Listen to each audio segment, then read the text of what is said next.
Hi there, Daryl Tuttle here. And this video will answer the question, does a land trust protect my assets in the context of rental property in particular?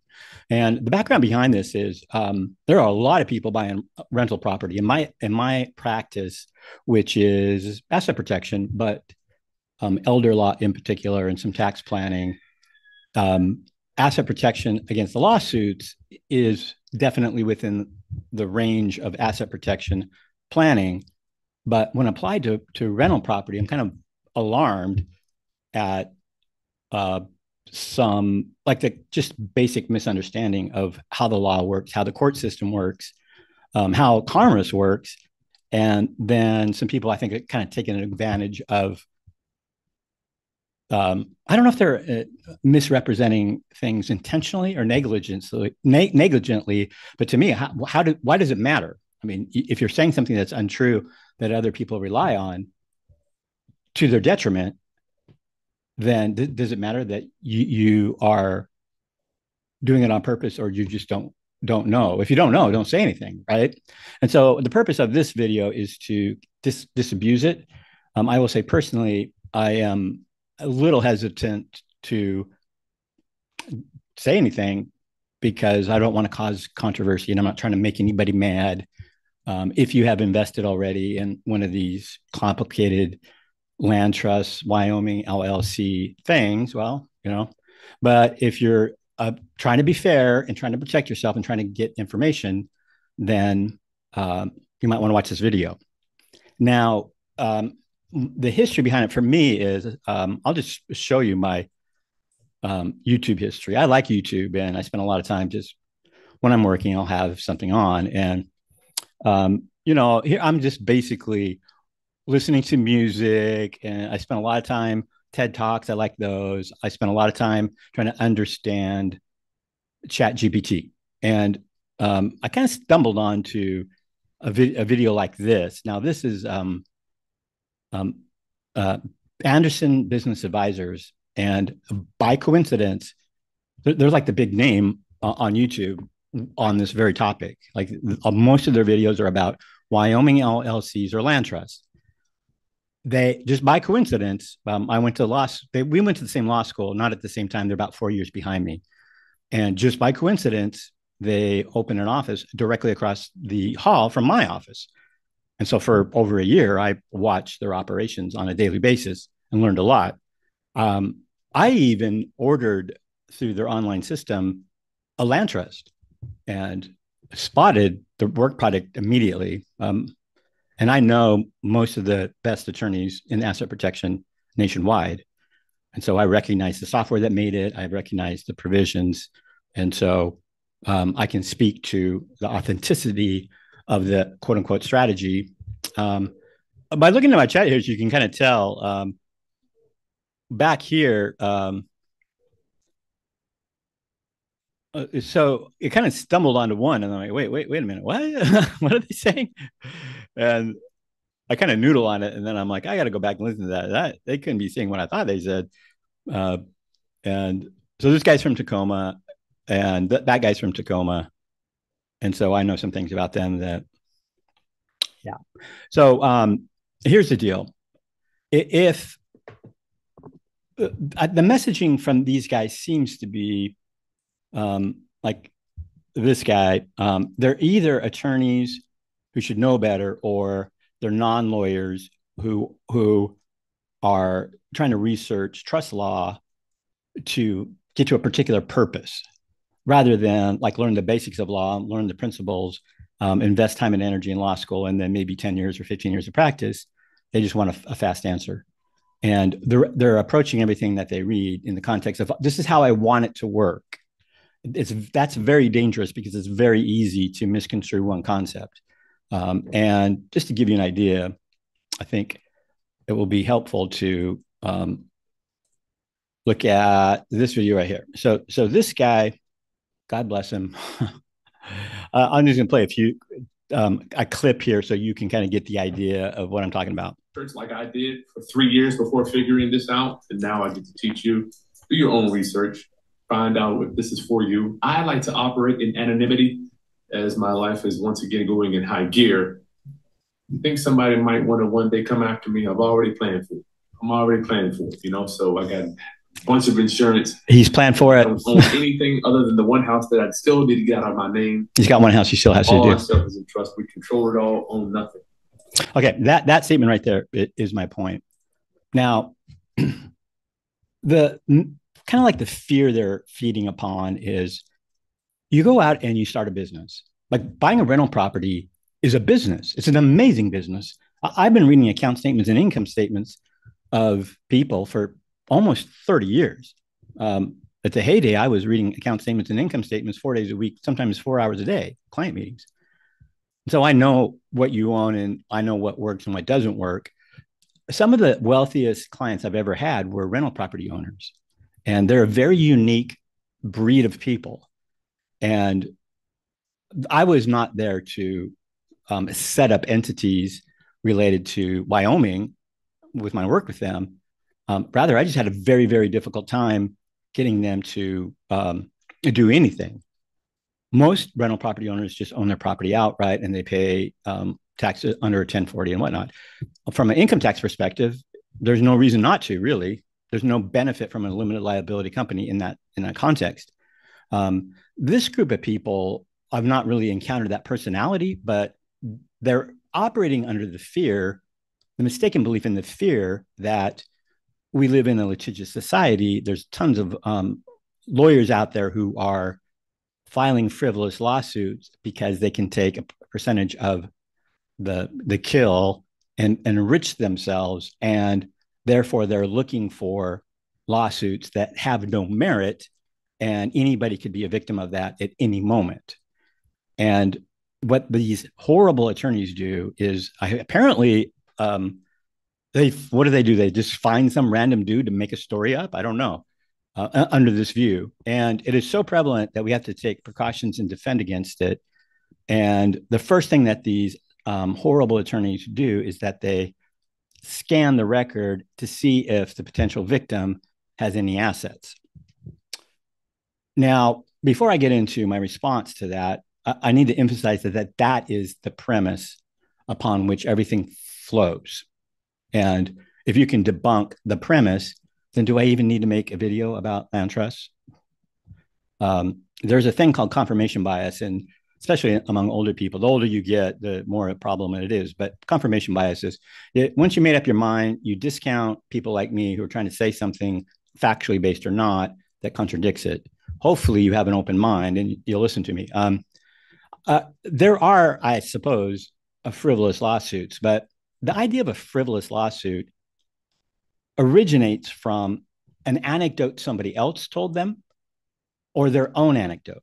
Now, if it's their own anecdote, in other words, it's not empirical. There's no data that's like we did a data scrape, and of all the lawsuits, this percentage were dismissed based on summary judgment, and attorney's fees were awarded the other party as being frivolous. There's a record on all of that.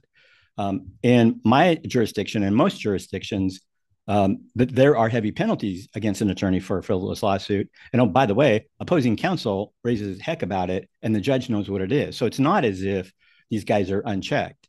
And I've met a couple of sketchy guys in my career, but the attorneys that I know are just hardworking people, and they are driven by commitment. And the notion of greed among attorneys is a complete myth. I just looked it up. You can Google it if you want to, but the average income of an attorney in the United States is only like $125,000 a year. It's shocking, isn't it? Most people probably think it's millions. And if you think that statistic's wrong, well, my observation from experience is it's not wrong. And number two, if it is wrong, just think about, like, if you think it is, it's not wrong, but think about your own experience. You must know some lawyers. I mean, they maybe they live in a big fancy house, but probably they just live in the same neighborhood you do. So think about that. I mean, just use your noggin. Second thing is, there are certain types of trial work in which you can charge a contingency, personal injury and car wrecks, most notably. And the reason contingencies exist is because the person can't afford to pay an hourly rate. And a car wreck, I mean, like, it might be just a a working guy who's having a hard time making the paying the bills anyway, working from paycheck to paycheck. Without a contingency fee, that group of people can be injured and receive unfair compensation. And to kind of like you're going against an insurance company, right? And those are professional negotiators, and their job is to negotiate the lowest possible fee for the benefit of their employer. And you're going to do that by yourself. Now, on business litigation, I have never heard of anybody charging a contingency fee in really any other realm other than maybe some civil rights stuff, but it's personal injury. And so, just think about does that statement even make sense to you? It's all hourly. And so if there are frivolous lawsuits, which I don't believe there is, and if there's money grubbing attorneys, it's not based on their fee structure. They're doing it because they're being paid by a client who's making that commitment to move forward on an hourly basis because they think that they have been injured in some way. There's only two ways a claim will rise against a rental property owner. One is for breach of contract.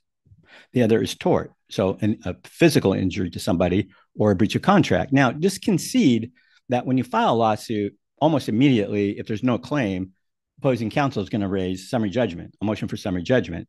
Now, you have to prove that it's breach of contract or an injury, and you better have proof that there's an injury. I mean, like the idea that it's made up is just baloney.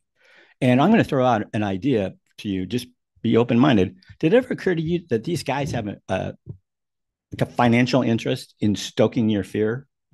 In social media, like Facebook and all these places, actually, I heard this from a video from the former CEO of Google, YouTube. He was talking about social media wants to keep you on their platform, and the longer you're engaged, the better for them, and they make money. And enragement is engagement. So provocative, emotional, provocative statements is a psychological technique to keep you like on their side. Now, what this guy said was like he thinks that I can hide assets so that when the greedy attorney comes to knock on my door, or he won't even get, actually, the message, they won't even knock on your door because they haven't seen how rich you are. Now, I'm just going to give you a preview of what's to come. I believe that land trust will do the opposite of asset protection. I believe that you're exposing your personal assets when you could have otherwise had asset protection. Now, by way of background, realize that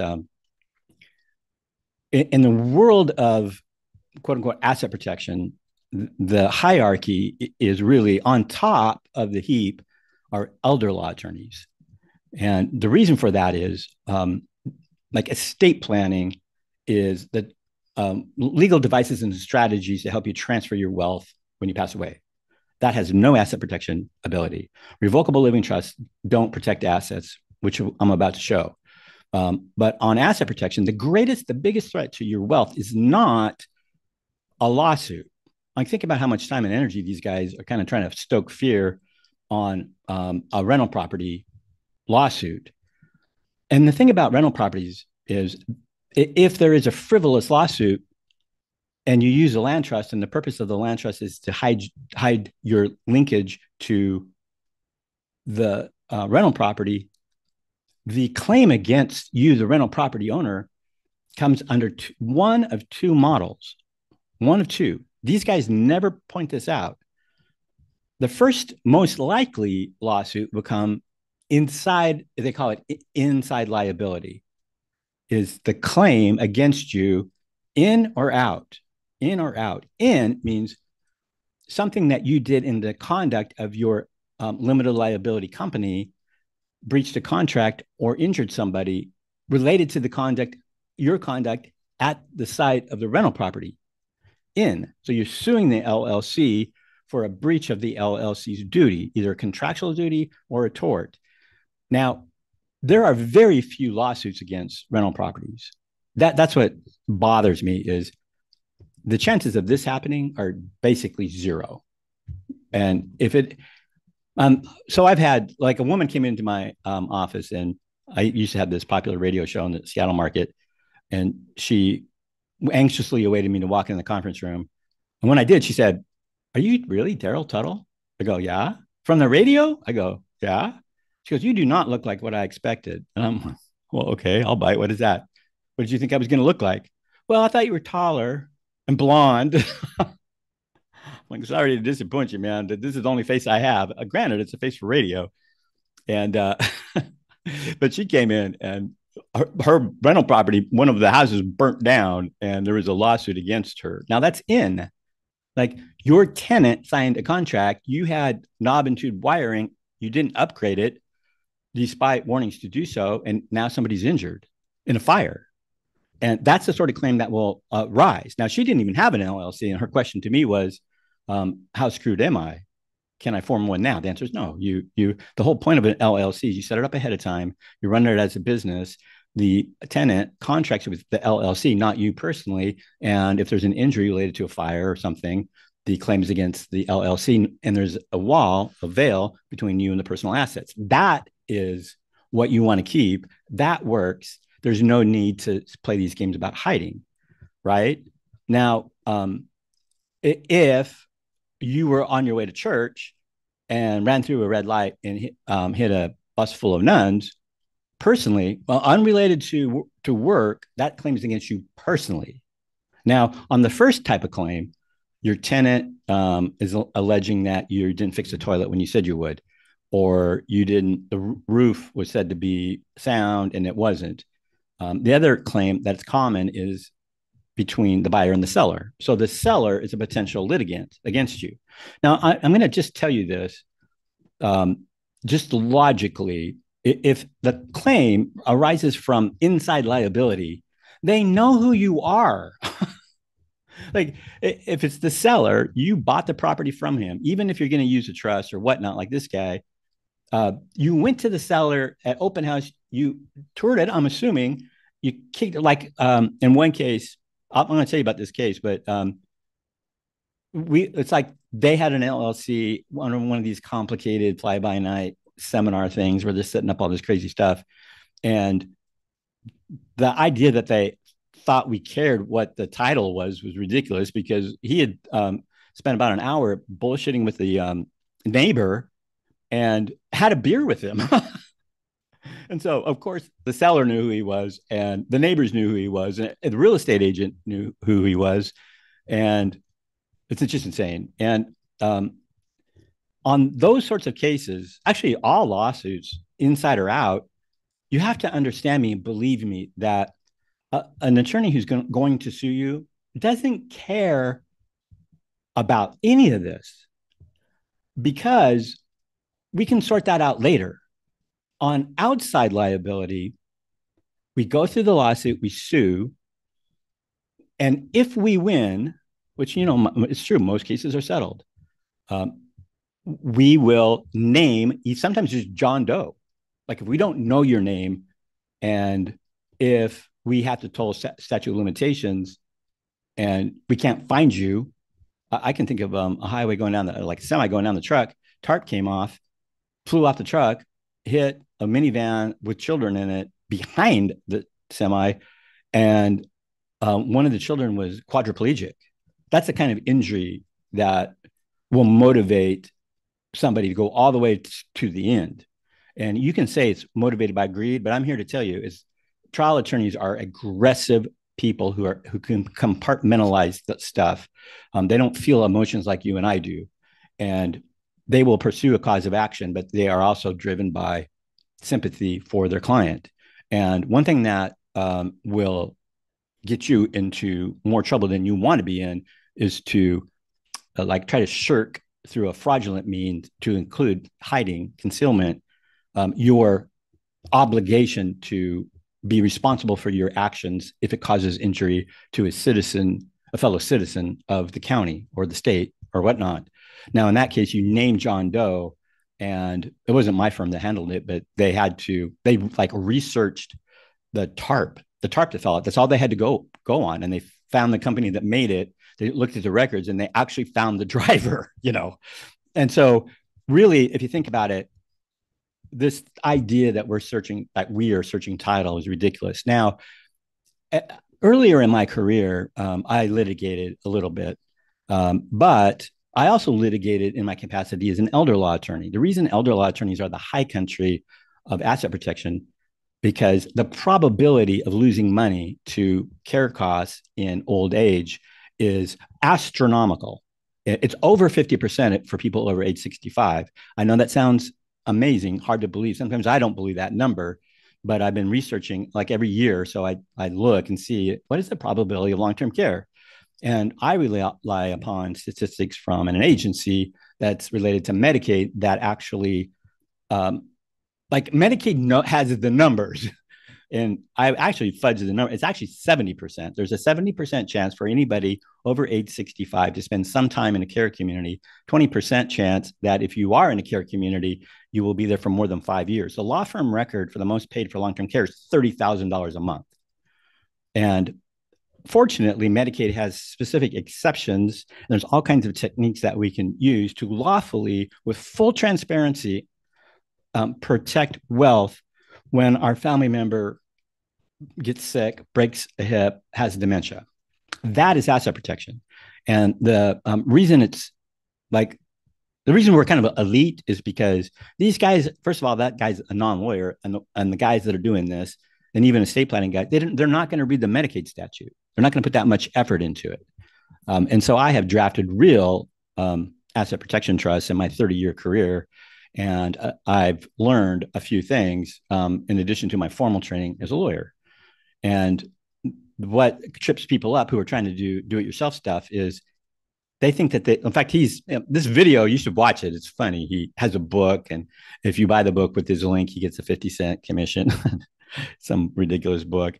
But some of the rules that we use in asset protection date back to case law from British common law back to the Middle Ages. And so law is not linear, it's chaotic. We have to grab sources, and there's basic principles that you have to know before you even start your 3 years of research, right?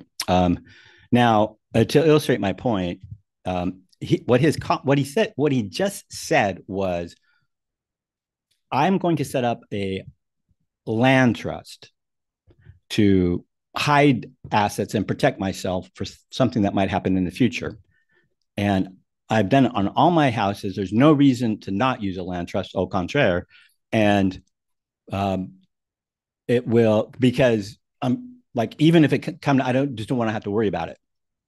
The problem with that is a land trust is statutory and it's available in some states. And it's so simple. All it is a revocable living trust, which is sometimes referred to as a grantor trust.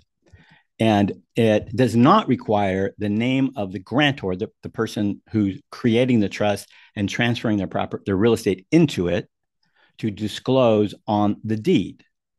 That's it. That's all it does. It's no different than a revocable living trust, other than that one thing. Now, the purpose of it is privacy is important. Like if you're trying to protect yourself from stalkers, I mean, like some guy broke into Nancy Pelosi's home, for goodness sakes, and beat her poor husband.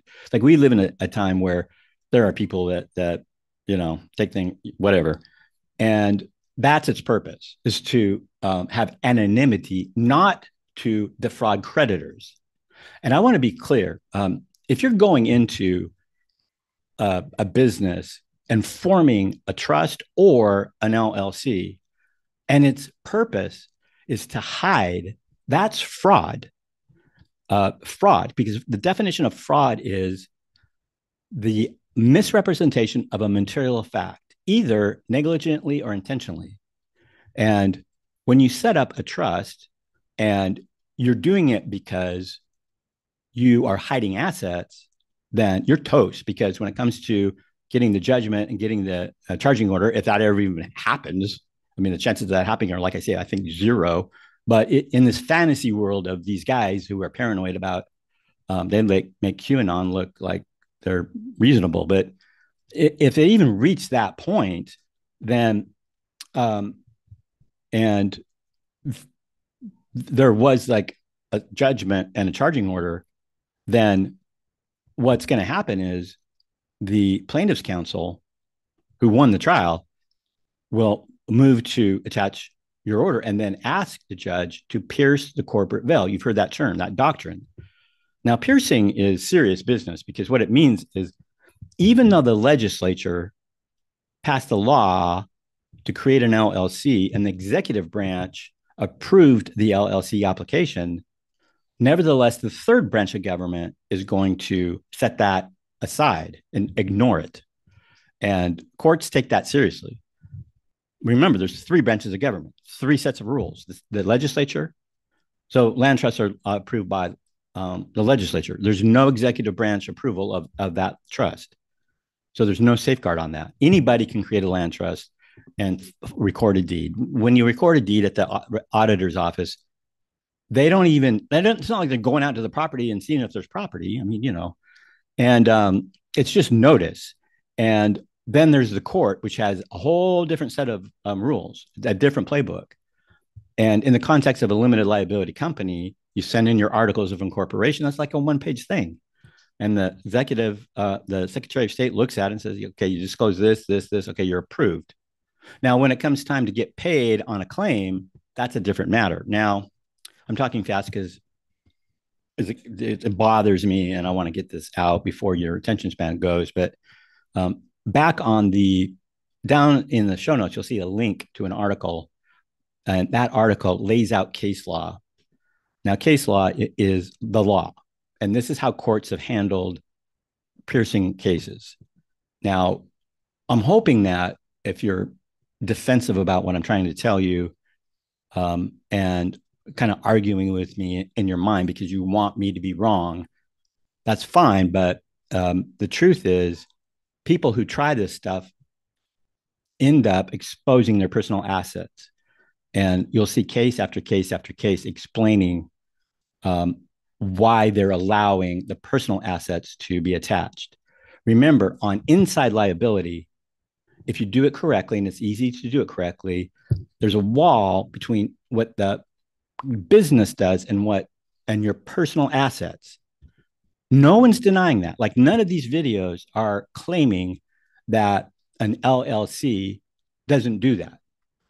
What they seem to be suggesting is on the other way, if there's a personal claim that insurance doesn't pay for, like I've managed to go through my life without injuring anybody, and if that did happen, probably it's going to be settled in court or paid by insurance. And if it's not, if it went all the way to judgment, then the idea being the trust would help you, but you're already going to be sued.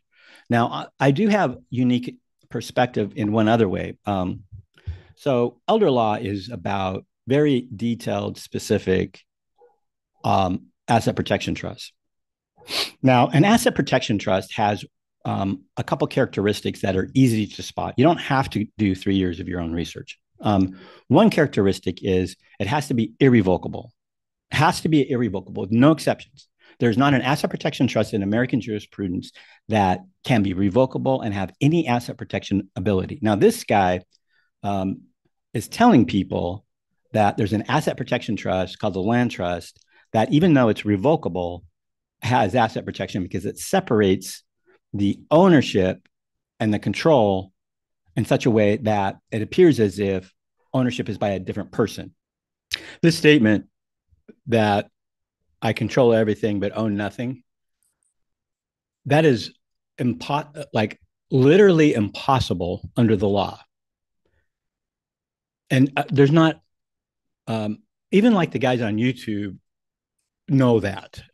You can tell that my opinion of their skill as attorneys is pretty low, but even they know that. That's like a basic principle. So just remember, if you're trying to protect your assets by hiding assets by one of these clever games, but you still control it, but you don't own it, then you could be in a world of hurt, not only because you're exposing your own assets, but you're telling everybody something that's not true. They now have a claim against you because you have essentially like this guy's doing a master class, and he is apparently entering into some kind of agreement in which they're paying him money for help setting this up or whatnot. Another guy um, had written a book, 32 Reasons to Use a Land Trust. 32 Reasons to Use a Land Trust. I'm laughing because it's just, and they're all saying there's no reason not to. And I don't mean to laugh. I need to be respectful. Daryl, come keep it together. They're good people. They're good people. They're good people. And it's just too bad because this guy has 38,000 views. I can almost guarantee you I'm talking to myself here because whenever I make a video, I'll get like 3 followers. And the YouTube algorithm is so bad that the attention span on YouTube, the average is like a minute. And one video I just made, I think this last one I just made, it if you like wait 4 or 5 minutes, man, I'm laying out some truth in that video. And I try to tell people like this is the serious stuff here. This is not the kind of bullcrap you're buying. But I didn't nail it in the first minute. So there's like a 90% drop rate within a minute. Like, I'm toast on this. Nobody's listening to me at this point. But back to asset protection law, if you have any control indirect, even if you gave it away, you're deemed to own it. If it's revocable, you own it, period. Now, a revocable trust under tax law is such that it's not even recognized. And under Medicaid, it is recognized, but it can convert an exempt asset to a non-exempt asset in personal residence. In fact, in some states, Washington, Ohio, and so think about that. You've got guys like the big YouTube name. There's a video I just saw they posted that said why rental property owners need a living trust, and I'm like, really? Because if you understand Medicaid law, that's the last thing that you want. But once again, you have to read the statute. I don't mean to be snarky, but put some effort into your representations. Now, an easy way to tell if you have an asset protection trust or not is you don't have to read case law. You don't have to study anything for 3 years. If you have a separate taxpayer ID number for your trust, it's an asset protection trust. I'll repeat that. Asset protection trust means you have no control, and it's a gift. And no control, you cannot be the beneficiary, you cannot be the trustee, and you of course you're the grantor, but that's it. You gave it up, and those trusts are taxed. All irrevocable trusts, are non-grantor trusts, are taxed at the highest tax rate. And I want to repeat that. The trade-off between asset protection, if you're worried about it, and not, is higher income tax. In the long-term care environment, it makes sense. I mean, the law firm record for the most paid for long-term care is $30,000 a month. And that is real loss. Now, in that case, I had to recommend liquidating an IRA, a big IRA, and it was a tax hit. They paid $85,000 more in tax than they would have otherwise. But the $30,000 a month, they only had to live 3 months at $30,000 a rate for us to be net ahead on that strategy. So we traded, we traded basically higher income tax for asset protection against a bigger threat. And she lived 18 months. So I'm looking like a genius, aren't I? Only because I put some effort into it. I understood the financials, I understood the situation, and I understood trust law. Now, this guy later you should watch it. It's funny. He talks about, oh, well, except for the IRS. I'm like, okay, let's hear it. I don't own it except for the IRS because they came looking for me. And I'm like, yeah, I bet they did. And I had to show them that I owned it. And the IRS.gov, I wish you'd just gone and typed in grantor trust because there's complicated rules about grantor trust and non-grantor trust, which means revocable or irrevocable, or your social security number or a taxpayer ID number. The reason those rules exist because in most cases, the trust that you have, the IRS is very clear. We don't care. It's completely disregarded. It's as if it doesn't even exist in the world. And yet this guy is relying on it as a way to separate ownership. Medicaid has basically similar type of rules. Even probate essentially has the same rule because all trust, when the grantor dies, becomes irrevocable, right? And it's like, it's not owned for probate purposes. Well, no, that's not actually accurate. It's just that the trust is a non-probate asset. That's the rule. Now that's nuanced geek lawyer stuff, but trust me, get it. That's absolutely incorrect. Now, what that means is a land trust only protects your privacy against hacks. It will not hide assets for the purpose of asset protection. Okay, so that's one thing. The thing that you should be really, I'm shaking my finger at you. The thing that you should be really worried about is if you have one of these arrangements, is that um, they're selling these in conjunction with a Wyoming LLC or some other type of LLC. It's like double protection. The first layer is the Anderson guy, Clint Coons. He's constantly talking about an anonymity structure. And I think I'll do a separate video on that particular operation. I don't know, maybe I should just let it go. But I mean, like, I feel like doing a video on how to do two free searches to easily tell if your attorney has been convicted of a crime, disciplined by the bar, and look up their actual court history and their court experience. And because I think that that's relevant as to whom you believe among the YouTube stars. I might be wrong about that. There's probably no appetite for that.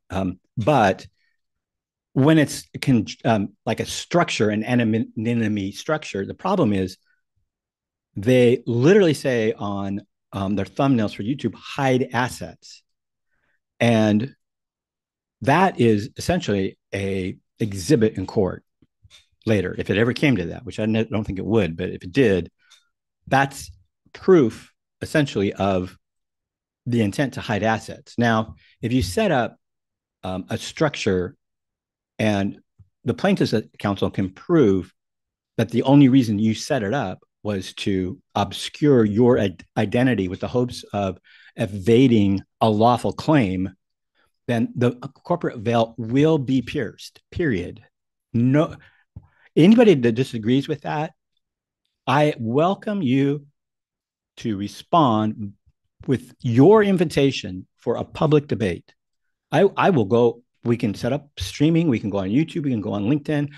All 3 of my followers can show up, and all 15 gazillion of yours can show up. And the thing that bugs me about Clint is, I think it really the only reason I'm talking is because he said he had like 15,000 of these cases in which he's acting as registered agent in one of these structures. And I'm like, oh my God, that's horrible. Like, I want to repeat that. I want to wrap up because I'm getting worked up. But under basic trust law, if you have a trust and you're still have a 1040 and it's still reported on your 1040, that trust has absolutely no asset protection ability. It might even hurt you in a Medicaid case.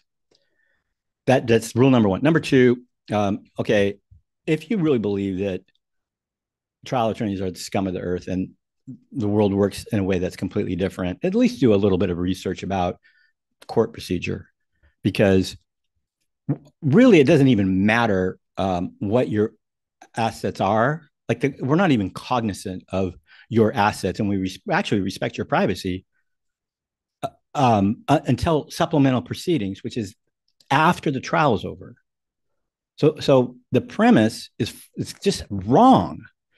And then when you set up anything that's a structure, a filing, whatever it is, with this idea that you're hiding an asset, that's fraud. It's a misrepresentation.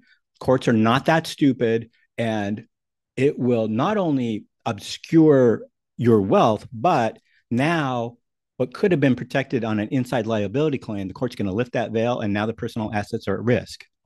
The fact that these guys with 15,000 registered agent type relationships are still doing it proves that it's no one's getting sued. Like, it's hokum in the sense that we've worked up a frenzy promoting a strategy that's not grounded in law, but no one will question because no one's ever getting sued. And if they did, it's settling, and it's just a non-issue. What I wish these guys would do is put their good looks and their charisma and their marketing mojo towards helping people of like with Medicaid and long-term care costs. That's what's cleaning the clocks of Americans. That's what you should be spending your time on, candidly, because I don't care who you are. Everybody has a risk of loss in that case. That's it. I hope I didn't angry. I'm not trying to make anybody mad. Maybe I'm being over defensive about it.